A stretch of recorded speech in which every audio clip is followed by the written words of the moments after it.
where we unlock the most important nuggets of knowledge and insight, specifically curated for you. That's right. Today, our mission is, well, to transform how you approach navigating the airport in English. We're really going beyond just, memorizing phrases. Absolutely. We want to give you the confidence to truly understand and engage with every interaction. Turn that potential stress into a remarkably smooth journey. And that's precisely what makes this deep dive so valuable, I think. Our goal isn't just rote memorization. It's about understanding the underlying logic. Right, the why behind it. Exactly. And the subtle cues of airport communication. We want to empower you to handle maybe unexpected situations, not just the perfectly scripted ones. We've pulled insights from a really useful collection of traveler's notes and practical guides, all designed to get you not just ready for takeoff, but ready for, well, pretty much anything the airport throws at you. Okay, let's unpack this then. Start right at the beginning of the adventure. Let's do it. You've just arrived, feeling prepared, documents in hand. Maybe your luggage is waiting patiently by your side. What's that very first interaction? The one that kind of sets the tone. Yeah, it's fascinating, actually, how these initial exchanges, almost always at the check-in counter, are truly crucial. Really? Crucial? I think so. It's often the first real human interaction you have there. And, a smooth start can dramatically reduce any lingering travel anxiety. An airline agent is simply looking to confirm some key details. So what key details are they typically after? Our sources seem to highlight a couple of primary questions that kick things off. You'll almost certainly hear, where are you flying today? Or maybe, can I see your passport? Or even, may I have your ID, please? Yeah. Simple, direct, foundational stuff. And your responses should mirror that simplicity, right? Exactly. Clarity is key.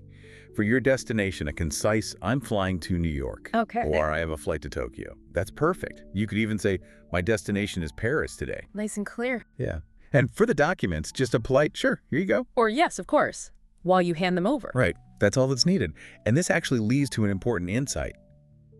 Why is having these documents not just accessible, but immediately ready? Why is that so vital for a smooth process? That's a great point. We all know it saves time, obviously, but what specifically is it about having your passport or ID ready right then and there? Does it avoid common delays? Oh, absolutely.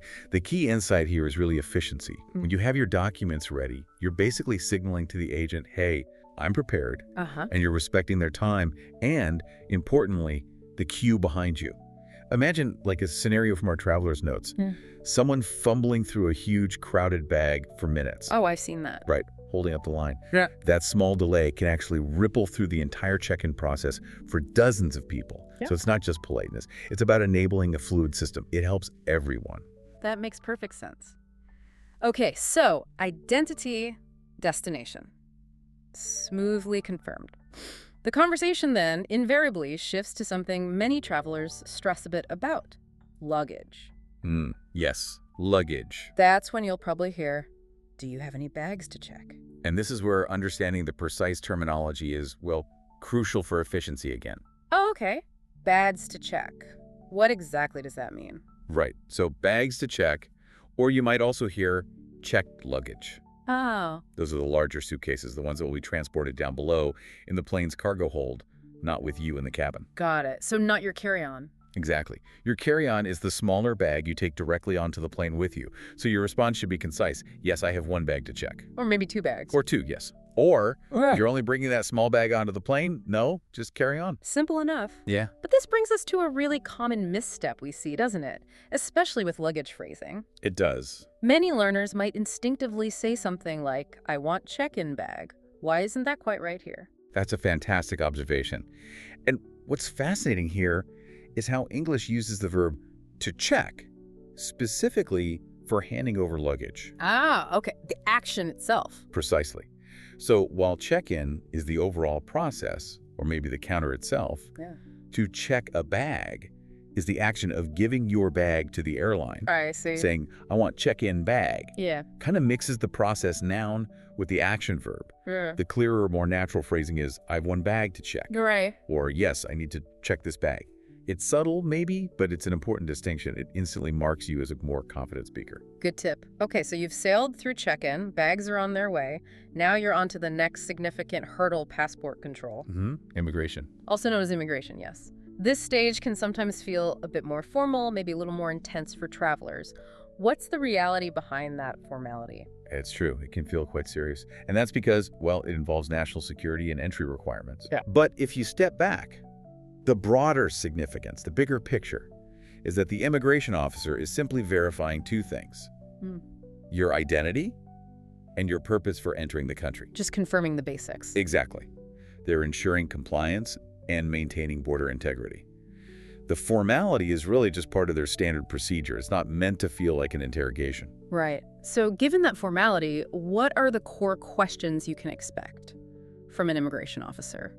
Well, most often, it'll be something like, what's the purpose of your visit? Okay. Or more specifically, like, why are you visiting the U.S. or whichever country you're entering? And how should you answer that? For these questions, providing clear, concise, and category-specific responses is definitely best. Category specific. Yeah, officers are looking for a direct answer that fits a common travel purpose, not, your life story. Right. Keep it brief. Exactly. So, I'm here for vacation is perfect if you're traveling for leisure. It's very simple. Other common responses are things like, I'm here for work, or I'm visiting family, or maybe I'm here for a conference. Got it. Over-explaining or rambling can sometimes inadvertently raise unnecessary questions. So just think of it as providing the necessary data points efficiently. That's a key insight. Be precise, not verbose. And a very common follow-up question, usually about how long you're planning to be there. Yes, duration. They'll ask, how long will you stay? And again, precision here is really highly valued. You could say, I'll be here for 10 days. Okay. Or simply just 1 week. Yeah. If you have a specific return date in mind, until July 10th is also perfectly clear. So be specific. Be specific. The officer needs to quickly assess that your intended stay aligns with typical visit durations and your stated purpose. It just helps them move the line efficiently. Makes their job easier.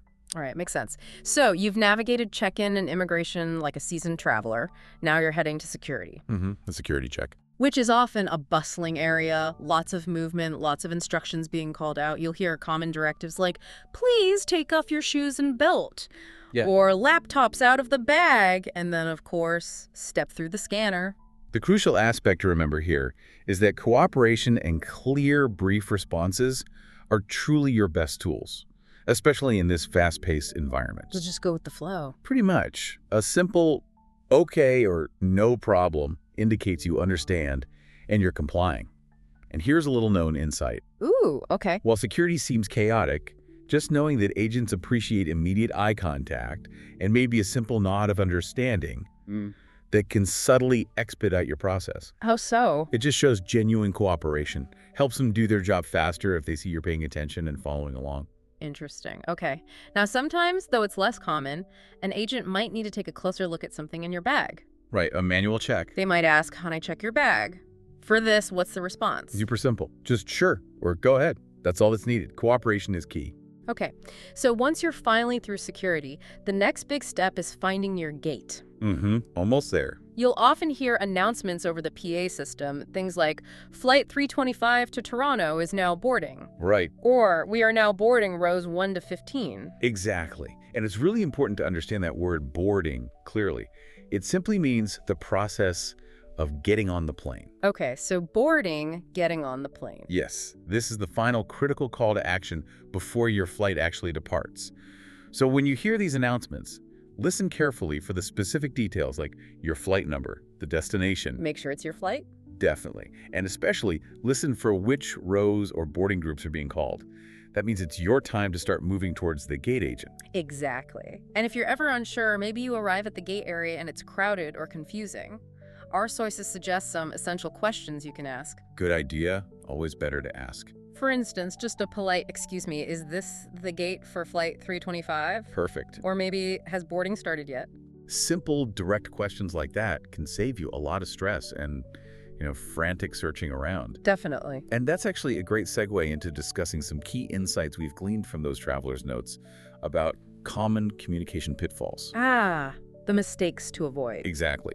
Things that can lead to missteps or even just minor awkwardness, Right. So one of the most frequent errors we've observed is people saying, I go to New York, when they're talking about their current travel plans right there at the airport. I hear that one a lot. And while it's grammatically correct in some contexts, like for habitual actions, I go to New York every summer, it's better, and frankly far more natural in an airport setting, to say, I'm flying to New York, or I have a flight to New York. Right. That phrasing clearly indicates your specific, immediate travel plans. It avoids any potential misunderstanding about, like, regular habits versus this single journey. Good distinction. Yeah. And another common phrasing that can sound a bit unnatural is when someone tries to express they are leaving their luggage at the counter for travel. They might say something like, I want to check in my bag. We touched on this, right? We did, but it's worth repeating because it's common.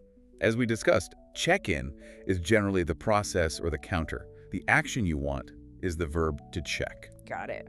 So the most natural and clear way to say this is, I need to check this bag. Okay. Or I have one bag to check. It's a small shift, maybe, but it really highlights a more sophisticated understanding of those English nuances. Absolutely. And finally, let's quickly reinforce the understanding of boarding. Yes. Crucial final step. We covered it, but it's so critical because it's your final signal, isn't it? It really is. Remember, boarding means actively getting on the plane. So when you hear announcements like, now boarding rows 1 to 10, that's your clear signal to approach the gate. That's your cue. Don't wait too long. Exactly.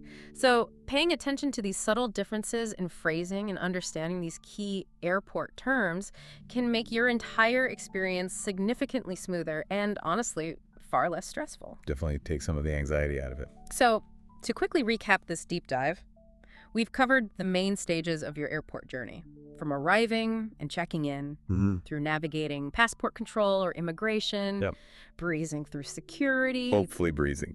Yes. And finally, understanding what's happening at your gate, especially around boarding. We've equipped you with key phrases and, maybe more importantly, the insights behind them. The why. The why, exactly, to help you feel completely confident at each step. And as we wrap up, just remember that the power of clear, concise communication in travel, it goes far beyond just getting from point A to point B. And this raises, I think, an important question for you to consider. Okay. Think about how mastering these practical phrases isn't just about, efficiently moving through the airport building. Right. It's truly about unlocking your ability to engage with the world around you, wherever you are.